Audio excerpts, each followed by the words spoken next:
बिस्मिल्लाहिर्रहमानिर्रहीम। अस्सलाम वालेकुम नाज़रीन, मैं जी साकी हूं। आपकी तबीयत और मिजाज कैसे है? अब मौत उसकी है जिसका करे ज़माना अफसोस, मौत उसकी है जिसका करे ज़माना अफसोस, यूं तो दुनिया में सभी आए हैं मरने के लिए। नाज़रीन, आज की जो वीडियो है वो एक दिल खराश वाक़े पर मबनी मालूमाती वीडियो है, जिसमें नसीहत भी है, पैगाम भी है, खौफ भी है।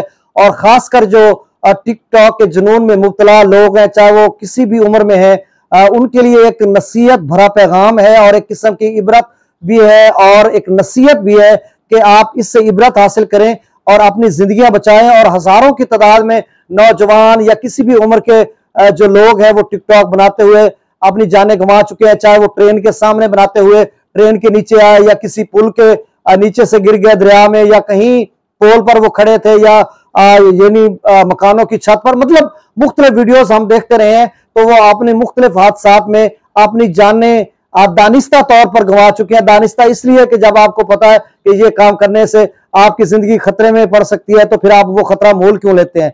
अब मेरे अकल में आप देख सकते हैं कि दो नौजवान हैं, इनकी उम्रें 11-12 साल हैं और पिस्टल चलने से ये दोनों जहां भाग हुए।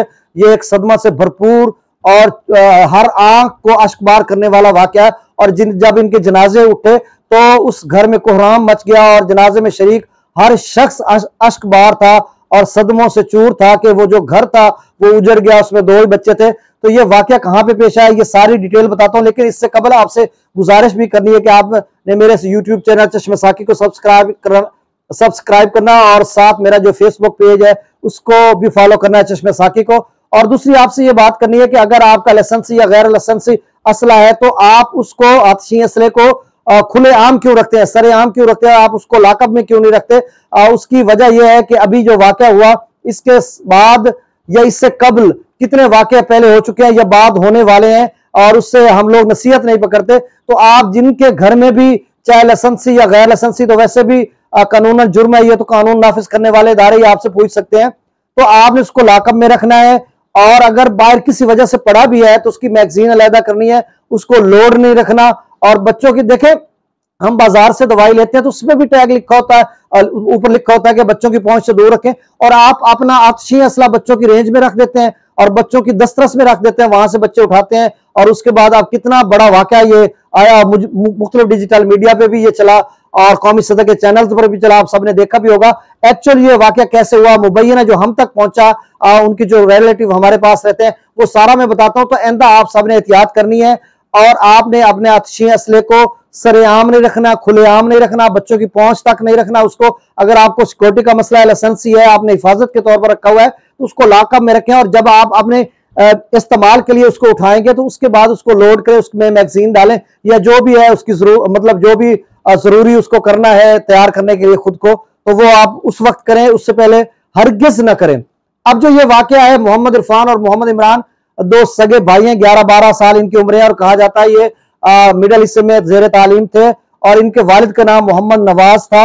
ये दुल्लू फैमिली से इनका ताल्लुक है और तहसील मियां चंदू के मुख्तलिफ चकूक में काफी तादाद में दुल्लू फैमिली क्याम पजीर है और सरदराज से वो वहीं पर रह रहे हैं और कुछ कबीरवाला के इलाकों में भी रह रहे हैं। तो मतलब वहां जो चाके 124 7 ER वहां पर ये खानदान रहता था और वहां से ये नकल मकानी करके अपने पीर मुर्शिद जो इनके गमकोल शरीफ कोहाट में वहां गए हुए थे, और वाकया वहां गमकोल शरीफ में पेश आया। और वहां पर ऐसा हुआ कि टिकटॉक का जुनून था इन दोनों इरफान और इमरान को। और जिस तरह से बताया जा रहा है कि जो इरफान जो बड़ा इमरान है, और इमरान के हाथ से जो पिस्टल चला जब टिकटॉक बना रहे थे, तो वो फायर सीधा जाकर लगा इरफान को और इरफान मौके पर गिर गया। छोटा भाई था और बड़ा भाई की जो छोटे भाई की जो मोहब्बत है बड़े भाई पर गालिब आई, और उसने देखा कि मेरा भाई तड़प रहा है और मेरे हाथों से गोली चल गई हादसाती तौर पर, और वो अब तड़प रहा है, और कुछ ही देर के बाद वो फौत हो गया। तो उसके बाद फिर उसने कहा कि मेरा जीना भी इस दुनिया में नहीं कि मैं मजीद जिंदा रहूं, मेरा भाई चला गया। तो फिर उसने खुद को गोली मारी और वो भी वहीं पर गिरा और वो भी फौत हो गया। तो अब यहाँ पर 2 कहानियां जो है वो रुख इख्तियार करती है जिस तरह से बताया जा रहा है।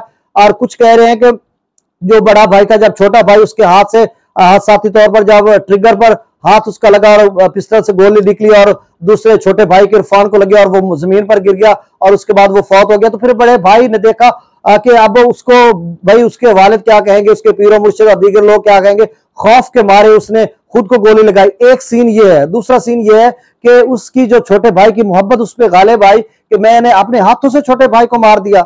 उसके बाद वो इतना परेशान हुआ और उसने दिल बर्दाश्त होकर खुद को गोली मार दी कि अब मेरा भी यहाँ पे जिंदा रहना जो है वो बनता नहीं है, तो फिर उसने खुद का भी खात्मा कर दिया।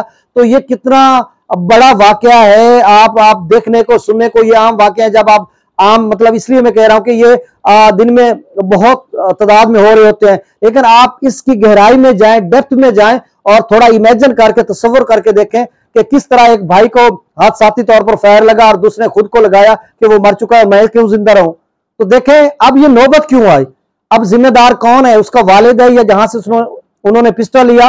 अब तो ये कानून नाफिज करने वाले इदारे हैं, इंटरोगेट कर चुके होंगे और उसके बाद वो उसकी तह तक पहुंच चुके होंगे।